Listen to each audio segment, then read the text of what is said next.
ஹடா ரமேஷ், இன்றைக்கி நம்ம பார்க்க போகிறது ஒயிட் டெவில். ஜங்கு கூட நியூ ஆஃப் தான் ஸ்டார்ட் பண்ண போகிறோம். ஸ்ட்ரைட்டாக ஸ்டோரிக்குள்ளே போயிடலாம். ஸ்டார்டிங்கில் டாக்ஸியில் ஒரு பொண்ணு குடிச்சிட்டு அப்படியே புலம்பிகிட்டே இருக்கா. ஏன் வண்டி நிற்குது? இல்லை மேடம், சிக்னல் போட்டிருக்காதான். சிக்னல் போட்டால் நிற்பியா? எடு கார் எடு, போகணும், சீக்கிரமாக வீட்டுக்கு போகணும். கொஞ்ச நேரம் வெயிட் பண்ணுங்க மேடம். வெயிட் பண்ணுறதா? யாரை பார்த்து வெயிட் பண்ணுறதுன்னு சொல்கிறேன்? என்ன சிக்னல் போட்டால் நிற்கணுமா? மரியாதையாக வண்டி எடு. மேடம் கொஞ்ச நேரம் வெயிட் பண்ணுங்க. நான் எதுக்குடா வெயிட் பண்ணணும்? நான் யாருன்னு தெரியும்ல, ரீனா. மேடம் நீங்கள் யாராக இருந்தாலும் எனக்கு அதை பற்றி கவலை இல்லை. என்னடா விட்டால் ரொம்ப திமிரா பேசுகிற? கேவலம் ஒரு டாக்ஸி டிரைவர், நீ என்கிட்டயே இவ்வளோ திமிரா பேசுகிறியா? அப்படின்னு அந்த பொண்ணு பாட்டுக்கு திட்டிகிட்டு இருக்கா. அந்த டிரைவரும் ரொம்ப பொறுமையாக இருக்காரு. ஸோ அவளையே கூட்டிகிட்டு வந்து அவளோட வீட்லேயே விட்டுறாரு. அவளும் தள்ளாடிட்டே நடந்து போகிறா. அந்த டிரைவரும் என்ன வாய்டா பொண்ணா இது, பஜாரி மாதிரி என்ன கற்றுது. எனக்கு நேரமே சரியில்லை. டே ஜங்குக்கு, இனிமேல் இந்த மாதிரி பிள்ளையெல்லாம் வண்டியில் ஏற்றக்கூடாது அப்படின்ட்டு அவரும் காரை திருப்பிட்டு போகிறாரு. கொஞ்சம் தூரம் போனதுக்கப்புறமா மிரர் வழியாக பார்க்குறாரு. பின்னாடி சீட்டில் அந்த பொண்ணோட பர்ஸ் இருக்குது. அவரும் டக்குன்னு காரை ஸ்டாப் பண்ணிட்டு அந்த பர்ஸ் எடுத்து கையில் வச்சு பார்க்குறாரு. இந்த பர்ஸு இது அந்த பிள்ளையோடதாச்சே. ஐயோ, இப்போ இதை வேற நான் தான் திருடனன்னு வேற பேசுவாளே. வேற வழி இல்லை, கொண்டு போனாலும் நான் தான் திருடன்ற மாதிரி ஆகிடும். பேசாமல் கொண்டு போய் கொடுத்துடலாம், திட்டு தானே வாங்கிக்கலாம் அப்படின்ட்டு அவரும் கார்லேருந்து இறங்கி வராரு. வாட்ச்மேன் கிட்ட அந்த பொண்ணை பற்றி விசாரிச்சுட்டு அவரும் அந்த அப்பார்ட்மெண்ட்குள்ளே போகிறாரு. அவள் 8th ஃப்ளோரில் இருக்கா. ஜங்குக்கும் லிஃப்ட் வழியாக 8th ஃப்ளோர் போயிடுறாரு. அந்த பொண்ணோட அப்பார்ட்மெண்ட்டையும் கண்டுபிடிச்சி போய் டோரை நாக் பண்ணுறாரு. கொஞ்ச நேரத்தில் டோரும் ஓப்பன் ஆகுது. அவரும் உள்ளே போயிடுறாரு. இப்போ அப்படியே உங்களை பார்த்தா ஒரு இருட்டான இடத்துல இருந்து தனியாக நடந்து வந்துட்டுருக்கீங்க. உங்களுக்கு வேறு ரொம்ப பயமாக இருக்குது. ஸோ உங்கள் பேக்கை நல்லா டைட்டாக பிடிச்சிட்டு நடந்து வந்துகிட்டே இருக்கீங்க. அப்போ உங்களை யாரோ ஃபாலோ பண்ணுற மாதிரியே ஒரு ஃபீல். திரும்பி பார்க்குறீங்க, ஆனால் அங்கே யாருமே இல்லை. இருந்தாலும் உங்களுக்கு ரொம்ப பயமாக இருக்குது. ஸோ டக்குன்னு போயிட்டு ஒரு குப்பை தொட்டிக்கு பின்னாடி ஒளிஞ்சிக்கிறீங்க. உங்கள் பேக்லேருந்து செல்ஃபோன் எடுத்து கால் பண்ணுறீங்க. ஹலோ சார், நான் வயன் பேசுகிறேன். சொல்லுமா, இப்போ என்ன? சார், டோனி இருக்காரா? இல்லை, அவர் பேட்ரோல் டியூட்டிக்காக போயிருக்காரு. சார், நான் இங்கே ஒரு இடத்துல ஒளிஞ்சிட்ருக்கேன். எனக்கு பயமாக இருக்குது. அவர் எப்படியாவது வர சொல்கிறீங்களா? ஏம்மா, உன்ட்ட ஆல்ரெடி சொல்லியிருக்கோம்ல நைட் நேரத்தில் தனியாக போவாதுன்னு. இல்லை சார், என் ஃப்ரெண்டுக்கு உடம்பு முடியாமல் இருக்குது. அவளை பார்க்குறதுக்காக போயிருந்தேன். இப்போ எனக்கு ரொம்ப பயமாக இருக்குது. யாராவது வாங்க சார் ப்ளீஸ். இங்கே பாருமா, நீ கூப்பிட்ற நேரத்துக்குலாம் எங்களால் வர முடியாது. உன்னை யார் இந்த நேரத்துலலாம் தனியாக போக்க சொல்கிறது? இல்லை சார், வேலையை முடிச்சுட்டு சீக்கிரமாக வந்துடலான்னு தான் நினச்சேன். ஆனால் லேட் ஆகிடுச்சு. எனக்கு ரொம்ப பயமாக இருக்குது. சரி, அங்கேருந்து பக்கத்தில் யாராவது ஆள் நடமாட்டம் இருந்துச்சுன்னா அங்கே போயிரு. நான் டோனி சாரை வர சொல்கிறேன். சார், ஆனால் ப்ளீஸ்மா, தயவு செய்து சொல்கிறத செய், போ. அப்போ நீங்களும் ஓகேன்னு சொல்லிட்டு எழுந்திரிச்சு போகிறீங்க. ரொம்ப பயமாக இருக்குது, பயந்துட்டே தான் நடந்து போகிறீங்க. இப்போ அப்படியே ஜங்குக்கு பார்த்தா அவரும் அந்த பர்சன்லாம் கொடுத்துட்டு அந்த பில்டிங்லேருந்து வெளியே வராரு. அவர் வரும்போது பின்னாடி ஏதோ பெருசாக விழுந்த மாதிரி ஒரு சத்தம். திரும்பி பார்க்குறாரு. பார்த்தா அந்த ரீனா பொண்ணு தான். அவள் 8th ஃப்ளோர்லேருந்து அப்படியே விழுந்திருக்கா. அவளை சுற்றி ஒரே பிளட்டு. ஜங்குக்கு ஜஸ்ட் மிஸ்ல தான் விழுந்திருப்பா. ஸோ அவரோட ஷூவெல்லாம் பிளட் ஆகுது. ஜங்குக்கு பார்த்ததுமே ஷாக்கு. டக்குன்னு மேலே பார்க்குறாரு. பார்த்தா அந்த பொண்ணோட பால்கனிலேருந்து யாரோ ஒருத்தர் எட்டி பார்த்துட்டு இருக்காங்க. அவன் ஃபேஸ் சுத்தமாக தெரியல. ஃபுல்லாக பிளாக் அவுட்ஃபிட்டில் இருக்கான். ஹூடி வேற போட்டிருக்கான், மாஸ்க் வேற போட்டிருக்கான். அதனால ஃபேஸே தெரியல. அந்த பொண்ணு அப்படியே மேலே பார்த்த மாதிரி தான் விழுந்திருக்கா. கண்ணு கூட ஓப்பனில் தான் இருக்குது. அப்படியே செத்துடுறா. அந்த கில்லரும் மேலே இருந்து அந்த பொண்ணை பார்த்துக்கிட்டே பாயின்னு கை காட்டிகிட்டு இருக்கான். ஜங்குக்கு எல்லாத்தையும் பார்க்குறாரு. இப்போ அப்படியே உங்களை பார்த்தா உங்களை டோனியை கொண்டு வந்து அப்பார்ட்மெண்ட் கிட்ட ட்ராப் பண்ணிடுறாரு. நீங்களும் கார்லேருந்து இறங்கி போகிறீங்க. அப்போ டோனியும் கார்லேருந்து இறங்கி வந்துட்டு, ஒயன் ஒரு நிமிஷம், இன்னும் எத்தனை நாளைக்கு இப்படியே பயந்துட்டு இருக்க போகிற? அது எனக்கே தெரியல. இங்கே பாரு ஒயன், உன்னை யாரோ ஃபாலோ பண்ணுறாங்கன்னு நீ நினச்சிட்டே இருக்கியான்னு தான் எனக்கு தோணுது. ஏன்னா நாங்கள் பார்த்த வரைக்கும் உன்னை யாருமே ஃபாலோ பண்ணலையே. இதை பல டைம் நீங்கள் சொல்லியிருக்கீங்க, நானும் பல டைம் கேட்டிருக்கேன். ஆனால் என் கஷ்டம் எனக்கு தான் தெரியும். என்னை பார்த்தா உங்களுக்கு பொய் சொல்கிற மாதிரி தெரியுதா? இல்லை ஒயன், நீ நினைக்கிற மாதிரி ஸ்டாக்கர் யாருமே உன்னை ஃபாலோ பண்ணல. எப்படி சொல்லி புரிய வைக்கிறது தான் எனக்கு தெரிய மாட்டேங்குது. நீங்கள் எதுவும் சொல்ல வேணாம், முதல்ல அந்த ஸ்டாக்கரை பிடிங்க. அப்போ தான் எனக்கு நிம்மதி. யாருக்கு தெரியும், இப்போ கூட நான் பேசுகிறத எங்கேயோ நின்று அவன் கேட்டுட்டு கூட இருக்கலாம். இந்த 2 வருஷத்தில் நான் பைத்தியம் பிடிச்ச மாதிரி ஆகிட்டேன். தயவு செய்து என்னை இதுலேருந்து காப்பாற்றுங்க. உங்களை தான் நம்பியிருக்கேன். யாரும் என்னை ஃபாலோ பண்ணல, யாரும் என்னை பார்க்கல. இதெல்லாம் என்னோட பிரம்மை. இந்த மாதிரி எதுவும் சொல்லிடாதீங்க. இந்த 2 வருஷத்தில் அவனை பற்றியே நினச்சி அவன் ப்ரெசன்ஸை மட்டும்தான் இப்போ வரைக்கும் நான் ஃபீல் பண்ணிகிட்ருக்கேன். ஸோ யாரும் என்னை ஃபாலோ பண்ணலன்னு நம்ப வைக்காமல் முதல்ல அவனை பிடிங்க. அப்போ தான் எனக்கு நிம்மதி அப்படின்னு சொல்லிட்டு நீங்களும் போயிடுறீங்க. டோனிக்கு வேற என்ன பண்ணுறதுனே தெரில, இந்த பொண்ணுக்கு எவ்வளோ சொன்னாலும் புரிய மாட்டேங்குது அப்படின்ற மாதிரி யோசிக்கிறான். ஒரு 2 வருஷமா அவங்கள ஏதோ ஒரு ஸ்டாக்கர் ஃபாலோ பண்ணிகிட்டே இருக்கான். அதனால நீங்கள் ரொம்ப பயந்து போயிருக்கீங்க. இப்போ நீங்களும் லிஃப்ட்டில் போய் நின்றுட்டு 9ன்ற பட்டனை ப்ரெஸ் பண்ணுறீங்க. அந்த ஃப்ளோரில் தான் உங்கள் ஃப்ளாட் இருக்குது. ஸோ லிஃப்ட்டும் மேலே போகுது. கொஞ்ச நேரத்தில் உங்களுக்கு ஒரு மாதிரியே ஃபீல் ஆகுது, பின்னாடி யாரும் நிற்கிற மாதிரி. நீங்களும் பயந்துட்டே பின்னாடி திரும்பி பார்க்குறீங்க. ஆனால் அங்கே யாருமே இல்லை. யாரும் இல்லை, பயந்தே போயிட்டேன் அப்படின்ட்டு கொஞ்சம் ரிலாக்ஸ் ஆகுறீங்க. 9th ஃப்ளோரும் வந்துடுது. லிஃப்ட்டும் ஓப்பன் ஆகுது. பார்த்தா காரிடோரில் ஹஸ்பண்ட் அண்ட் ஒய்ஃப் 2 பேரும் சண்டை போட்டுட்ருக்காங்க. நீங்களும் அவங்கள பார்த்துக்கிட்டே உங்கள் ஃப்ளாட்க்கு போகிறீங்க. உங்கள் ஃப்ளாட்டோட லாக் கீ போட்டு ஓப்பன் பண்ணுற மாதிரி கிடையாது, பாஸ்வேர்ட் போட்டு ஓப்பன் பண்ணணும். ஸோ நீங்களும் பாஸ்வேர்ட்லாம் போட்டு ஓப்பன் பண்ணுறீங்க. உள்ளே வந்ததும் ஷூவெல்லாம் கழட்டி ஷூ ரேக்கில் வைக்கிறீங்க. அவங்க 2 பேரும் சண்டை போடுறது வேற உள்ள வரைக்கும் கேட்குது. ஷோப்பா, சண்டை போடுறதுனா உள்ளே போய் சண்டை போட மாட்டாங்க, தோணுன்னு வெளியே நின்று கத்திட்டு இருக்காங்க. எவ்வளோதான் சொன்னாலும் மண்டையிலேயே ஏறாது அப்படின்றீங்க. அந்த 2 ஹஸ்பண்ட் ஒய்ஃபுக்கும் இதே தான் வேலை. சண்டை போட்டால் எங்கே சண்டை போடுறேன்னு கூட தெரியாது, அந்தளவுக்கு அடிச்சுக்கிட்டு ஆடுவாங்க. அங்கே இருக்கவங்க நிறைய பேர் இவங்க மேலே கம்ப்ளைண்ட் கொடுத்துருக்காங்க. பட் அவங்க திருந்துற மாதிரி இல்லை. ஸோ நீங்களும் இப்போ கிச்சன் போகிறீங்க.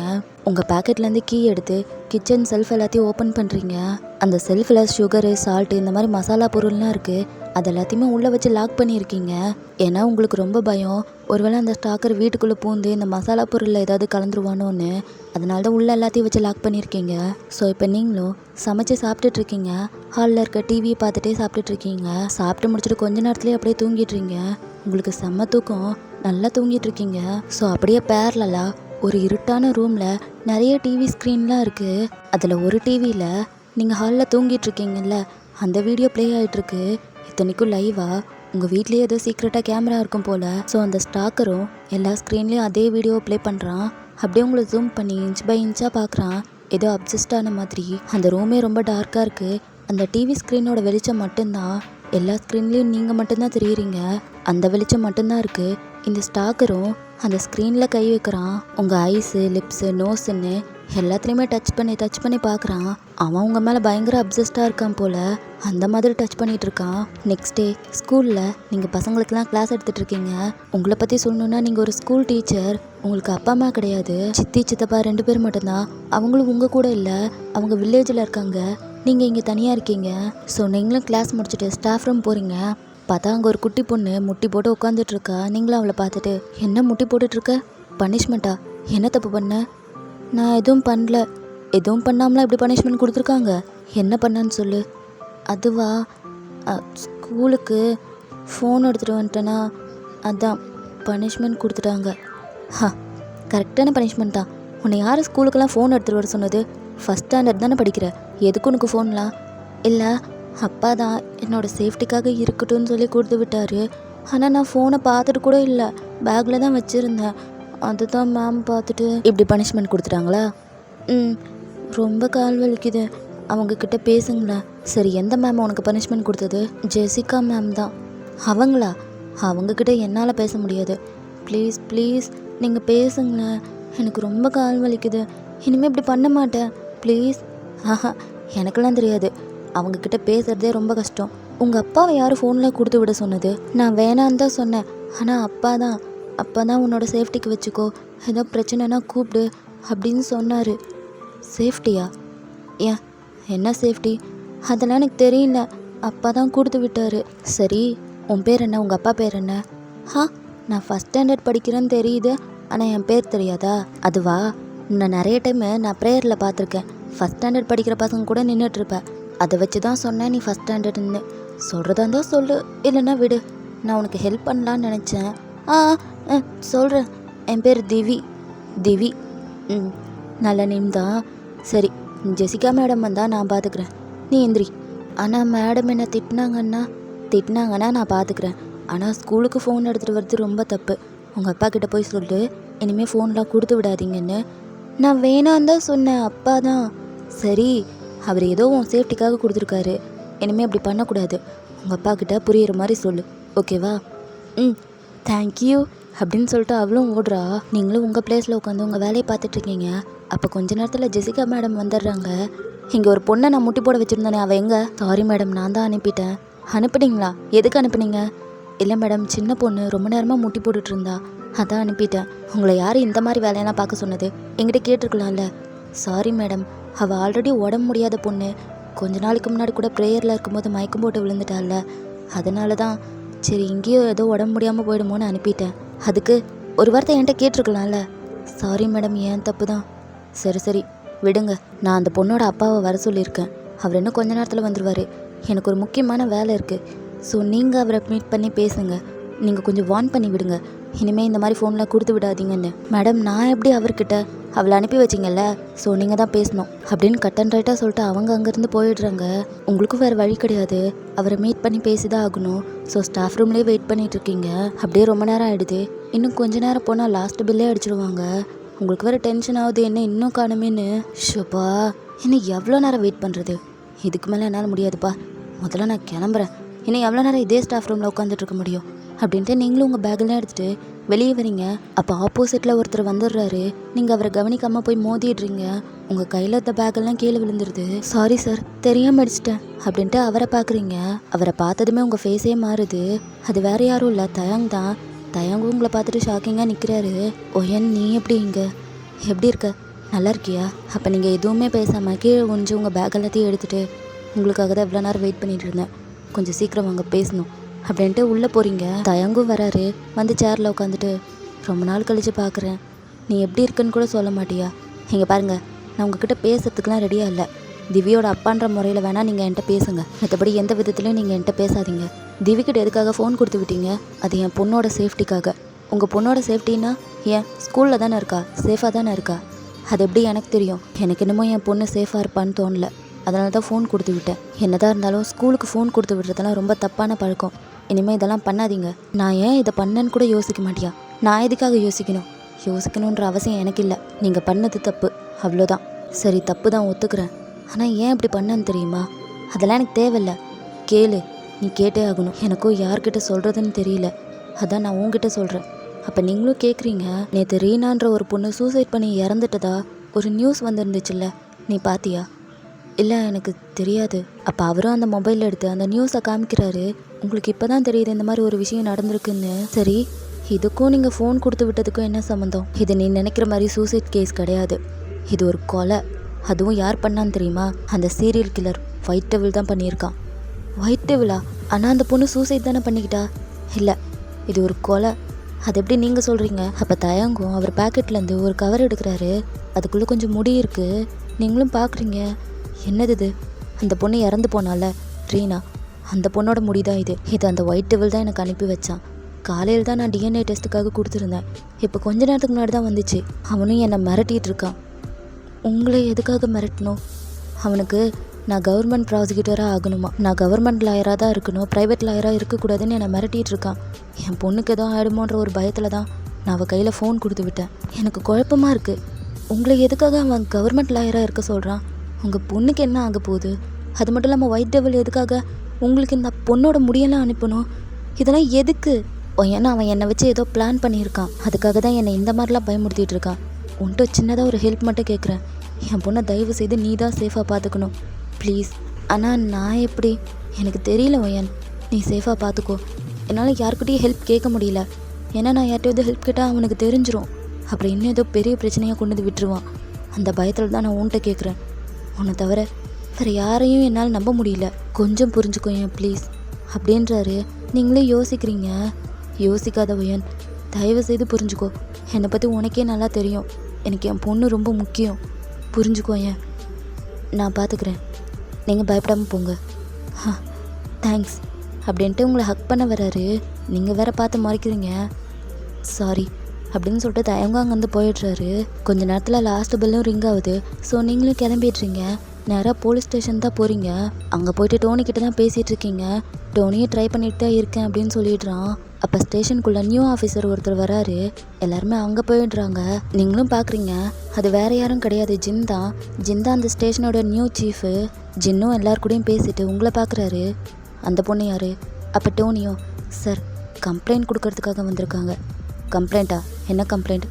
அந்த பொண்ணை 2 வருஷமாக ஒரு ஸ்டாக்கர் ஃபாலோ பண்ணிகிட்ருக்கானா சார், அதான் கம்ப்ளைண்ட் கொடுக்கறதுக்காக வந்திருக்காங்க. 2 வருஷமாக ஃபாலோ பண்ணுறான், இப்போ தான் கம்ப்ளைண்ட் கொடுக்க வருதா? இல்லை சார், ஆல்ரெடி கம்ப்ளைண்ட் கொடுத்தாங்க, ஆனால் யார் என்னன்னு எங்களால் கண்டுபிடிக்க முடியல. அப்போ ஜின்னும் அவனை கீழே மேலேயும் பார்த்துட்டு, இப்படி சொல்கிறதுக்கு உனக்கு வெக்கமாக இல்லை? 2 வருஷமாக ஒரு பொண்ணு ஒரு ஸ்டாக்கர் ஃபாலோ பண்ணுறான், அதை கண்டுபிடிக்க முடியல உன்னால்? சார் நிஜமாவே நான் நிறைய ட்ரை பண்ணேன், ஆனால் முடியல சார். அந்த பொண்ணை இமேஜின் பண்ணிட்டு பேசுதானும் தெரிய மாட்டேங்குது. நீ எல்லாம் ஒரு ஆஃபீஸரு. ஹலோ, எக்ஸ்கியூஸ் மீ, இங்கே வாங்க அப்படின்னு உங்களை கூப்பிடுறாரு. நீங்களும் மெதுவாக போகிறீங்க. உங்கள் பேர் என்ன? ஒயன். என்ன வேலை செய்கிறீங்க? ஸ்கூல் டீச்சராக இருக்கேன். ஒரு டீச்சர், உங்களுக்கு தெரியாதது ஒன்றும் இல்லை. நீங்கள் தான் சின்ன பிள்ளைங்களுக்கு நிறைய விஷயம் சொல்லி கொடுக்குறீங்க. உங்களுக்கே இந்த விஷயம் தெரியாதா? இவ்வளோ நாள் ஒருத்தவங்க பின்னாடியே ஃபாலோ பண்ணிகிட்ருக்கான், இவ்வளோ லேட்டாக கம்ப்ளைண்ட் கொடுக்க வந்திருக்கீங்க. சார், நான் கம்ப்ளைண்ட் கொடுத்து 1 இயர் ஆக போகுது, ஆனால் ஆக்ஷனே எடுக்க மாட்றாங்க. நான் என்ன செய்யறது? அப்போ ஜின்னும் டோனியை பார்த்து முறைக்கிறாரு. அவன் எதுவும் பேச முடியாமல் குனிஞ்சுக்கிறான். ஹேயா, உனக்கு அறிவு இல்லை? இந்த பொண்ணு 1 வருஷத்துக்கிட்ட கம்ப்ளைண்ட் கொடுத்துருக்கு, இன்னும் ஆக்ஷன் எடுக்காமல் இருக்க? சார், நான் ட்ரை பண்ணிட்டு தான் இருக்கேன். ட்ரை பண்ணிகிட்டே இரு, அதுக்குள்ளே அந்த ஸ்டாக்கரும் இந்த பொண்ணை ரேப் பண்ணி கொன்னாலும் கொண்டுருவான். சார், என்ன இப்படியெல்லாம் சொல்கிறீங்க? இல்லை, நிறைய கேஸ் இந்த மாதிரி தான்மா நடக்குது, அதனால தான் சொல்கிறேன். நீ கொஞ்சம் சேஃபாக இரு, எங்கேயும் தனியாக போவாத அப்படின்றாரு. உங்களுக்கு வேறு பயமாக இருக்குது. ஆல்ரெடி இந்த விஷயத்த நினச்சி ரொம்ப பயந்து போயிருக்கீங்க. இதில் ஜின்னு இந்த மாதிரி சொன்னதும் உங்களுக்கு வேறு ரொம்ப பயமாயிடுது. ஜின்னும் டோனியை பார்த்துட்டு, யோ, உன் பேர் என்ன? டோனி சார். ஆ, டோனி, ஏதோ ஒரு பொண்ணு சூசைட் பண்ணி இறந்து போயிடுச்சாமே, அது என்ன ஏதுன்னு விசாரி. அப்புறம் அந்த பொண்ணு விழுந்ததை யாரோ ஒருத்தன் லைவாக பார்த்துருக்கானாமா, அந்த வாட்ச்மேன் சொல்லியிருக்கிறான். ஸோ அவன் யாருன்னு கண்டுபிடி. ஓகே சார் அப்படின்னு சொல்லிட்டு அவனும் அங்கேருந்து போகிறான். நீங்கள் யோசிச்சுட்டே நிற்கிறீங்க. ஜின்னு உங்களை பார்த்துட்டு, மேடம், எதுக்கு இப்படி யோசிச்சுட்டே இருக்கீங்க? ஆ சார், அந்த ஸ்டாக்கர் என்ன அந்த மாதிரி ஏதாவது பண்ணிடுவானா? அது எனக்கு சரியாக சொல்ல தெரில, ஆனால் நீங்கள் சேஃபாக இருங்க. இந்த மாதிரி நடக்கிறதுக்கு 90% வாய்ப்பு இருக்குது. ஸோ எதுக்கும் கொஞ்சம் சேஃபாகவே இருங்க அப்படின்னு சொல்கிறாரு. நீங்களும் ஓகேன்னு சொல்லி கேட்டுட்டு வீட்டுக்கு வந்துடுறீங்க. வர வழி முழுக்க இதை பற்றியே தான் நினச்சிட்டு இருந்திருப்பீங்க. வந்ததுமே வழக்கம் போல் உங்கள் ஷூவை கழட்டி ஷூ ரேக்கில் வைக்க போகிறீங்க. அப்போ தான் நோட் பண்ணுறீங்க, ஷூ ரேக்கில் அந்த ஷூ எல்லாமே இடம் மாறி இருக்குது.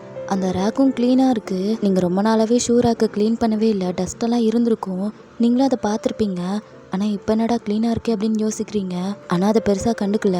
நீங்களும் கிச்சன் போயிட்டு ஃப்ரிட்ஜை ஓப்பன் பண்ணி ஜூஸ் எடுத்து குடிச்சிட்ருக்கீங்க. அந்த ஸ்டாக்கரும் உங்களை டிவி ஸ்க்ரீன் வழியாக பார்த்துட்டே இருக்கான். அந்த ஸ்டாக்கருடைய பேக் நெக்கில் வவ்வால் போட்ட டேட்டூ ஒன்று இருக்குது. அந்த ஸ்டாக்கரும் உங்களை டிவி வழியாக பார்த்துட்டே இருக்கான். அப்போ கொஞ்ச நேரத்தில் நீங்கள் மயக்கம் போட்டு விழுவுறீங்க. நீங்கள் விழுந்ததை பார்த்ததுமே அவனே எழுந்து வரான். நீங்கள் அப்படியே ஃப்ளோர்லேயே விழுந்து கிடக்குறீங்க. உங்களுக்கு ரொம்ப தலை சுற்றுது, மயக்கமாக வருது. முடியாமல் ஐஸெல்லாம் ஓப்பன் பண்ணி க்ளோஸ் பண்ணுறீங்க. அப்போ ஏதோ பட்டன் ப்ரெஸ் பண்ணுற மாதிரி சவுண்ட் கேட்குது. நீங்களும் டோரை தான் பார்க்குறீங்க. உங்களுக்கு எதுவுமே சரியாக தெரியல, எல்லாம் பிளர்ராக தெரியுது. அப்போ டோரை ஓப்பன் பண்ணிவிட்டு அந்த ஸ்டாக்கர் உள்ளே வரான். நீங்கள் வேற பயங்கர கண்டிஷனில் படுத்துருக்கீங்க. அந்த ஸ்டாக்கரும் வந்து உங்கள் முன்னாடி நிற்கிறான். நீங்களும் மல்லாக்க படுத்துட்டு அவனை பார்க்குறீங்க. அவன் ஃபேஸே தெரியல, ஹூடி போட்டிருக்கான், மாஸ்க்கும் போட்டிருக்கான். அதுவும் ஏதோ கோஸ்ட் மாதிரி இருக்கிற மாஸ்க் போட்டிருக்கான். உங்களுக்கு வேற பயமாக இருக்குது. அப்படியே மயங்கிடுறீங்க. நீங்கள் மயங்கினதுமே அந்த ஸ்டாக்கரும் உங்களை பார்த்துட்டு அப்படியே உங்களை ப்ரைடல் ஸ்டைலில் தூக்குறான். உங்களை தூக்கிட்டு போய் பெட்ரூமில் படுக்க வைக்கிறான். அப்படியே உங்கள் பக்கத்துலேயே உட்காந்துட்டு உங்களை கிஸ் பண்ணுறதுக்காக பக்கத்தில் வரான். அப்போ தான் ஞாபகம் வருது, மாஸ்க் போட்டிருக்கான்ல, அது வேற இடிக்குது. அதை கூட ரிமூவ் பண்ணாமல் அகைன் பின்னாடி வந்துட்டு உங்களை பார்த்துக்கிட்டே உங்கள் ஃபேஸில் கை வைக்கிறான். உங்கள் லிப்ஸு, ஐஸு, நோஸ்ன்னு அவன் டச் பண்ணி பார்த்துட்ருக்கான். அந்த டிவி ஸ்க்ரீனில் எப்படி உங்களை டச் பண்ணி பார்த்துட்டு இருந்தானோ சேம் அதே மாதிரி பண்ணுறான். உங்களை ரொம்ப அட்மையர் பண்ணி பார்த்துட்டே இருக்கான். அப்படியே ரொம்ப நேரம் போயிடுது. இப்போ மார்னிங் அப்போ தான் ஐஸ் ஓப்பன் பண்ணுறீங்க. மெதுவாக எழுந்து உட்காடுறீங்க. அப்பா, என்ன தலை எப்படி வலிக்குது அப்படின்ட்டே சுற்றி முற்றி பார்த்துட்டு, பெட்ரூம்க்கு நம்ம எப்போ வந்தோம்? நான் நேற்று ஹாலில் தானே விழுந்தேன் அப்படின்னு யோசிக்கிறீங்க. அப்போ தான் யாரோ கதவு திறந்து உள்ளே வந்ததெல்லாம் ஞாபகம் வருது. நீங்களும் டக்குன்னு ஹாலுக்கு போய் பார்க்குறீங்க. கீழே ஃப்ளோரில் நல்லா ஊற்று பார்த்துட்ருக்கீங்க, ஏதாவது ஷூ மார்க் தெரியுதான்னு. பட் அந்த மாதிரி எதுவுமே இல்லை. நீங்களும் டக்குன்னு டோர் ஓப்பன் பண்ணலான்னு சொல்லிட்டு போகிறீங்க. அப்போ தான் பக்கத்தில் இருக்க ஷூ ரேக்கை பார்க்குறீங்க. டக்குன்னு அதை ஓப்பன் பண்ணி பார்க்குறீங்க. உள்ளே ஒரு கிஃப்ட் பாக்ஸ் இருக்குது. நீங்களும் அதை கையில் எடுத்து பார்க்குறீங்க. அதில் இருக்க ரிப்பனை கழட்டலான்னு சொல்லிட்டு போகிறீங்க. ஆனால் உங்கள் கையெல்லாம் நடுங்குது. ஓப்பன் பண்ணலாமா வேணாமா அப்படின்னு யோசிக்கிறீங்க. அப்படியே பயந்துட்டு கல் பண்ணிக்கிட்டு அந்த ரிப்பனை கழட்டுறீங்க. அந்த பாக்ஸை ஓப்பன் பண்ணி பார்த்தா உள்ளே ஏதோ லெட்டர் இருக்குது. நீங்களும் அந்த லெட்டர் எடுத்து ஓப்பன் பண்ணுறீங்க. அதில் என்ன எழுதியிருக்குன்னா, இதுக்கு முன்னாடி நான் உனக்கு ப்ரப்போஸ் பண்ணதை நீ ரிஜெக்ட் பண்ணிட்ட, அது எனக்கு சுத்தமாக பிடிக்கல. ஆனால் இப்போது நீ என்னோட ஒய்ஃப், நம்ம 2 பேத்துக்கு கல்யாணம் ஆகிடுச்சு. நேற்று நைட்டு இதுக்கு முன்னாடி நான் கொடுத்த கிஃப்ட்டை குப்பையில் போட்ட மாதிரி இப்போ நான் உனக்கு போட்டு விட்ட ரிங்கையும் குப்பையில் போட்டேன்னா அப்புறம் நான் என்ன பண்ணுவேன்னு எனக்கே தெரியாது. ஸோ நீ கொஞ்சம் என்கிட்ட கேர்ஃபுல்லாக இரு. சீக்கிரமாகவே நான் வந்து உன்னை மீட் பண்ணுறேன். லவ் யூ அப்படின்னு எழுதியிருக்கு. நீங்களும் பயந்துட்டு உங்கள் கையை பார்க்குறீங்க.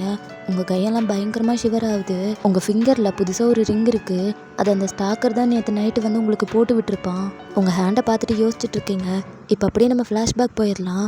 கொஞ்ச நாளைக்கு முன்னாடி அன்றைக்கி ஹாலோவின் பார்ட்டி, நீங்களும் ஒர்க்கெல்லாம் முடிச்சுட்டு அந்த பார்ட்டிக்கு தான் போயிருக்கீங்க. நிறையா பேர் பேய் பூத மாதிரிலாம் மேக்கப் போட்டு செம்மையாக என்ஜாய் பண்ணிகிட்ருக்காங்க. அங்கே வேறு சரியான கூட்டம். உங்களையும் ஒரு சிலர் வந்து பயமுறுத்துறாங்க.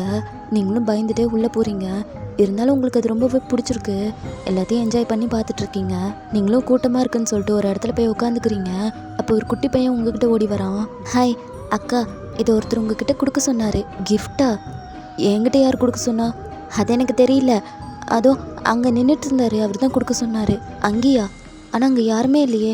அங்கே தான் இருந்தார், இப்போ காணோம். பிடிங்க. இல்லைப்பா, வேறு யாருக்காவது கொடுக்க சொல்லியிருக்க போகிறாரு. இல்லை உங்களுக்கு தான், பிடிங்க. ரெட் கலர் ட்ரெஸ் போட்ட பொண்ணுன்னு சொன்னார். பிடிங்க, என் ஃப்ரெண்ட்ஸ் எனக்காக வெயிட் பண்ணுறாங்க அப்படின்ட்டு உங்கள் கையில் கொடுத்துட்டு ஓடுறான். தம்பி இருப்பா, இது போயிட்டானா? எனக்கு யாரும் கிஃப்டெல்லாம் கொடுக்குறாங்க அப்படின்னு சுற்றி முற்றி பார்த்துட்ருக்கீங்க. அப்போ உங்கள் மொபைல் ரிங் ஆகுது. பார்த்தா உங்கள் ஃப்ரெண்டு தான் சீக்கிரமாக வீட்டுக்கு வான்னு சொல்லி கூப்பிட்ருக்கா. ஸோ நீங்களும் கிளம்பி அவள் வீட்டுக்கு தான் போகிறீங்க. அவளோட அப்பா அம்மா ஒரு ஃபங்க்ஷனுக்காக போயிருக்காங்க. ஏர்லி மார்னிங் அவங்க வந்துடுவாங்க. பட் அவளுக்கு கொஞ்சம் வேலை இருக்கும் போல், அதனால தான் உங்களை வீட்டில் இருக்க சொல்லியிருப்பா. அவங்க அப்பா அம்மா வரும்போது வேலை விஷயமா வெளியே போயிருக்குன்னு சொல்லியிருப்பா. ஏன்னா அவங்கள ரீச் பண்ண முடியல. ஸோ அதனால தான் அவ்வளோ ரெடி ஆகிட்டு கிளம்பி போயிடுறா. இப்போ நீங்களும் டைனிங் டேபிளில் உட்காந்துட்டு அந்த கிஃப்டையே முன்னாடி வச்சு பார்த்துட்ருக்கீங்க. இதை யார் கொடுத்துருப்பா? ஒருவேளை வேற யாருக்கும் கொடுக்க வேண்டியதை அந்த பையன் மாற்றி நம்மக்கிட்ட கொடுத்துட்டானா? ஆனால் ரெட் கலர் ட்ரெஸ்ஸு நான் தான் போட்டிருந்தேன். ஆனால் வேறு யாராவது போட்டிருந்தா? எதுக்கு வம்பு, பேசாமல் ஓப்பன் பண்ணியே பார்த்துடலாம். வேணாம், வேறு யாருக்காவது இருந்து நம்ம ஓப்பன் பண்ணிட்டா என்ன வருது?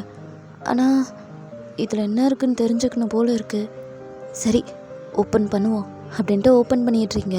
உள்ளே ஒரு பாக்ஸ் இருக்குது. அதை ஓப்பன் பண்ணால் ஒரு ரிங் இருக்குது. கூடவே ஒரு லெட்டரும் இருக்குது. நீங்களும் அந்த லெட்டர் எடுத்து ஓப்பன் பண்ணி பார்க்குறீங்க. ஒயன், இது உனக்காக தான். உங்ககிட்ட ரொம்ப நாளாக சொல்லணும்னு நினச்சிட்டு இருந்தேன். ஆனால் நேரில் வந்து சொல்கிறதுக்கு எனக்கு ஒரு மாதிரியாக இருந்துச்சு. அதனால தான் இப்படி உன்கிட்ட ப்ரப்போஸ் பண்ணுறேன். கூடிய சீக்கிரம் நீ நானும் மேரேஜ் பண்ணிக்கலாம் அப்படின்னு மட்டும் போட்டிருக்கு. யார் இவன் ப்ரப்போஸ் பண்ணால் மேரேஜ் பண்ணிக்கணுமா? என் விருப்பத்தை கூட கேட்காம இவன் பாட்டுக்கு லூஸ் மாதிரி ஏதோ பேப்பர்லாம் எழுதி வச்சுருக்கான் அப்படின்ட்டு அதை கசக்கி டஸ்ட்பினில் போட்டுடுறீங்க. அந்த ரிங் பாக்ஸையும் கொண்டு போய் டஸ்ட்பின்லேயே போட்டுடுறீங்க. அப்படியே ரூமுக்கு போய் படுத்து தூங்கிடுறீங்க. ரொம்ப நேரம் நல்லா தூங்கிட்டு இருக்கீங்க. மிட் நைட் ஒரு 1 o'clock ஆகுது. அந்த சவுண்ட் கேட்டதுமே டக்குன்னு எந்திரிச்சிடுறீங்க. இந்த டைமில் என்ன சவுண்ட் இது? ஒருவேளை எலி பூனை ஏதாவது உருட்டுதோ? ஐயோ அப்படின்ட்டு நீங்களும் பெட்ரூம்லேருந்து வெளியே வரீங்க. என்ன இவ்வளோ இருட்டாக இருக்குது? ஸ்விட்ச்சு போட்டாலும் லைட் எரிய மாட்டேங்குது. கரண்ட் பிரச்சனையா அப்படின்ட்டு மொபைல்லேருந்து டார்ச் ஆன் பண்ணி மெதுவாக கீழே போகிறீங்க. நேராக கிச்சன் போய் பார்க்குறீங்க. பார்த்தா கிச்சன் விண்டோ கிளாஸ் தான் வந்து உடஞ்சிருக்கு. இது எப்படி திடீர்னு உடஞ்சது அப்படின்ட்டு அந்த விண்டோ வழியாக பார்க்குறீங்க. வெளியே யாருமே இல்லை. நீங்களும் கிச்சனுக்குள்ளே கீழே எங்கேயாவது கல் ஏதாவது விழுந்திருக்கான்னு பார்க்குறீங்க. ஏன்னா வெளியே இருந்து ஹெவியாக ஏதாவது தூக்கி எறிஞ்சிருந்தா அது கிச்சனுக்குள்ளே தானே விழுந்திருக்கணும். பட் அந்த மாதிரி எதுவுமே இல்லை. நீங்கள் வேற பயப்படுறீங்க. ஒருவேளை அந்த ஸ்டாக்கர் திரும்பவும் வந்துட்டானா அப்படின்ற மாதிரி யோசிக்கிறீங்க. இத்தனைக்கும் வீட்டில் கரண்ட் வேற இல்லை. உங்கள் மொபைல்லேருந்து வர அந்த டார்ச் வெளிச்சம் மட்டும்தான் இருக்குது. நீங்களும் பயந்துட்டே போயிட்டு அந்த கிளாஸ் பீசஸ் எல்லாத்தையுமே எடுக்கிறீங்க. ஒரு கையில் மொபைலை பிடிச்சிட்டு இன்னொரு கையால் தான் எல்லாத்தையும் எடுத்து போட்டுட்ருக்கீங்க. என்ன சத்தம் இது? வீட்டில் யாருமே இல்லையே என்ன தவிர. அப்போ இந்த சவுண்ட் மட்டும் எங்கேருந்து வருது அப்படின்னு யோசிச்சுட்டு பயந்துட்டே உட்காந்துட்டு இருக்கீங்க. அந்த சத்தம் உங்களுக்கு ரொம்ப பக்கத்தில் வந்துருச்சு. உங்களுக்கு பின்னாடி தான் நிற்கிறாங்க. நீங்களும் பயந்துட்டு திரும்பாமலே உட்காந்துட்ருக்கீங்க. ஒரு கிளாஸ் பீஸை கையில் எடுத்து வச்சுக்கிறீங்க. அந்த ஸ்டாக்கரும் உங்கள் ஷோல்டர் மேலே கை வைக்கிறான். நீங்கள் அவ்வளோதான் அப்படியே அலறி அடிச்சுட்டு ஓடுறீங்க. பயத்தில் ஃபோனை கூட எடுக்காமல் போகிறீங்க. அப்போது ஸ்டெப்ஸ் கிட்ட ஏறும்போது கால் ஸ்லிப் ஆகிடுது. அப்படியே விழுந்துடுறீங்க. விழுந்ததும் அந்த ஸ்டாக்கரை தான் பார்க்குறீங்க. அவன் உங்கள் ஃபோனை கையில் எடுக்கிறான். நீங்கள் பார்த்ததுமே பயந்துட்டு மேலே ஓடிடுறீங்க. அவனும் விசில் சவுண்ட் கொடுத்துட்டு மேலே ஏறி வரான். நீங்களும் ரூம்குள்ளே போயிட்டு டோரை லாக் பண்ணிடுறீங்க. உங்களுக்கு செம்ம பயம். ஃபோன் வேறு அந்த ஸ்டாக்கர் கிட்ட இருக்குது. நீங்களும் பயந்துட்டு டோர்கிட்டே உட்காந்துக்கிறீங்க. அந்த விசில் சவுண்ட் உங்களுக்கும் கேட்குது.